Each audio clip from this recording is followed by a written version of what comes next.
साल है 1817। Adams Tennessee एक शांत गांव है। परिवार जमीन पर काम करते हैं, बच्चे खेतों में खेलते हैं, लेकिन कुछ भयानक जागने वाला है। बेल परिवार के खेत पर जल्द ही एक अंधेरा छा जाएगा। उनका जीवन फिर कभी पहले जैसा नहीं रहेगा।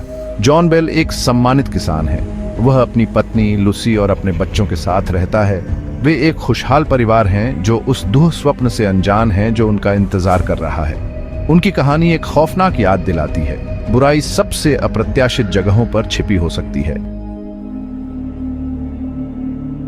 यह धीरे धीरे शुरू होता है।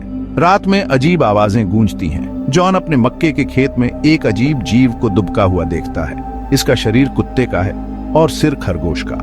यह पहला संकेत है, कुछ बहुत गलत है। बेल परिवार में दहशत फैल गई। यह प्राणी क्या है? यह उनकी जमीन पर क्यों है? किसी के पास जवाब नहीं है।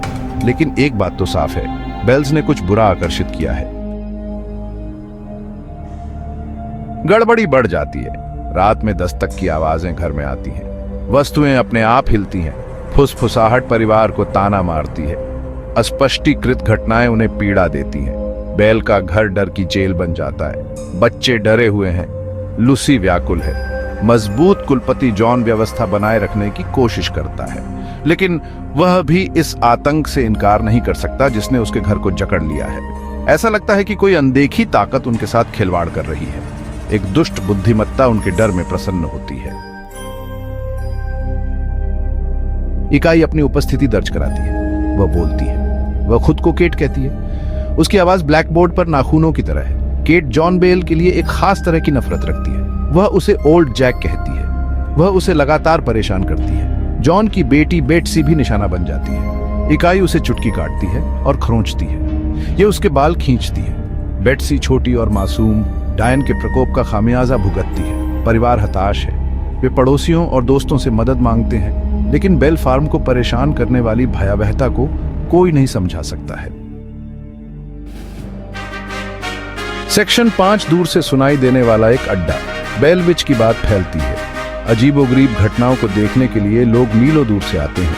कहानी एक प्रमुख व्यक्ति के कानों तक पहुंचती है। संयुक्त राज्य अमेरिका के भावी राष्ट्रपति जनरल एंड्रयू जैक्सन ने किस्से सुने हैं। वह चिंतित है। वह खुद देखने का फैसला करता है। जैक्सन अपने आदमियों के साथ बेल फार्म पहुंचता है। वह संशयवादी है। वह भूतों या चुड़ैलों में विश्वास नहीं करता है, लेकिन उसने बेलविच जैसा कभी कुछ नहीं देखा। वह जल्द ही सीख जाएगा कि कुछ किंवदंतियां सच होती हैं। सेक्शन 6 जनरल का भूत से सामना। बेलविच निराश नहीं करती है। वह जैक्सन और उसके आदमियों को अपमान और धमकियों के साथ बधाई देती है, यहां तक कि वह उनके वैगन को भी पलट देती है। जैक्सन एक्शन का आदमी इकाई का सामना करता है, लेकिन उसके शब्दों का मजाक उड़ाया जाता है। जैक्सन एक बार के लिए हार गया है। वह और उसके आदमी आतंक में खेत से भाग जाते हैं। अनुभव उसे अंदर तक झकझोर कर रख देता है। बेलविच एक दुर्जय प्रतिद्वंद्वी साबित होती है, यहां तक कि भविष्य के राष्ट्रपति भी उसकी बुराई के लिए कोई मुकाबला नहीं है। सेक्शन 7 मौत का ठंडा आलिंगन। जॉन बेल का स्वास्थ्य बिगड़ता है। लगातार पीड़ा अपना असर दिखाती है। वह अपने पूर्व स्व का एक खोल है। डायन ने उसकी आत्मा को तोड़ दिया है। उसका परिवार भयावहता से देखता है क्योंकि वह बर्बाद हो जाता है। उसकी मौत अवश्यंभावी लगती है। एक सुबह जॉन अपने बिस्तर में मृत पाया जाता है। पास में एक अजीब शीशी मिली है। इसमें एक रहस्यमय तरल होता है। क्या ये डायन का काम हो सकता है? क्या उसने उसे जहर दिया था? परिवार ऐसा मानता है। उनका कुलपति चला गया। एक दुष्ट आत्मा द्वारा हत्या कर दी गई।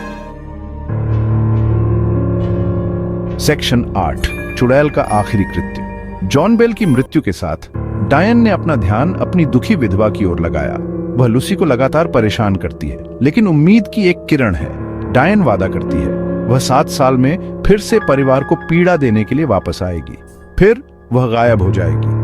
अपनी बात पर खरी उतरते हुए डायन गायब हो जाती है। बेल परिवार आजाद है, लेकिन वे अपने अनुभव से हमेशा के लिए बदल जाते हैं। बेलविच का श्राप उन्हें हमेशा सताएगा। सेक्शन 9 डर की विरासत। बेलविच की कहानी जीवित है। यह कैंप फायर के आसपास फुसफुसाई जाने वाली कहानी है। लोग धीमे स्वर में डायन की बात करते हैं। उसकी कहानी एक याद दिलाती है कि कुछ रहस्यों को अनसुलझा छोड़ देना ही बेहतर है। बेल फार्म आज भी है। यह अलौकिकता की एक झलक पाने के इच्छुक लोगों के लिए एक लोकप्रिय गंतव्य है। आगंतुकों का दावा है कि वे वहां एक उपस्थिति महसूस करते हैं। किसी को फुसफुसाहट सुनाई देती है। दूसरे साये देखते हैं बेल विच चली गई होगी, लेकिन उसकी बुराई बनी रहती है। वह एडम्स टेनेसी के इतिहास पर एक दाग है। उसकी कहानी आज भी लोगों को रोमांचित और भयभीत करती है।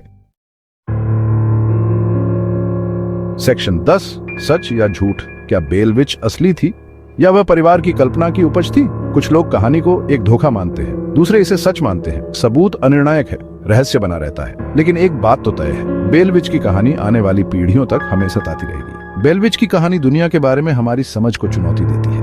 यह हमें अज्ञात का सामना करने के लिए मजबूर करता है। यह हमें याद दिलाता है कि हमारी समझ से परे भी ताकतें हैं। आप भूतों पर विश्वास करें या न करें, बेल विच की कहानी एक खौफनाक याद दिलाती है।